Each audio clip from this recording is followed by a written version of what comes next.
សំលេងចំរៀងមួយមើលណាឡៃចំរៀងច្រៀងថ្មីនឹងក្រោយបងអងចំរៀងអ្នកក្រងស្ដាយស្រណោ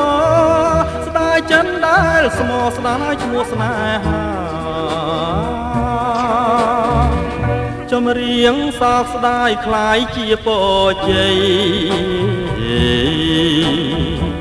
ជាចំណងដៃដល់ថ្ងៃរៀបការច្រៀងរាប់ជាប់រឿងដែលឥតខ្លឹមសារជារឿងអនិច្ចាស្នេហាព្រួលប្រាតែស៊ូកាន់ចិន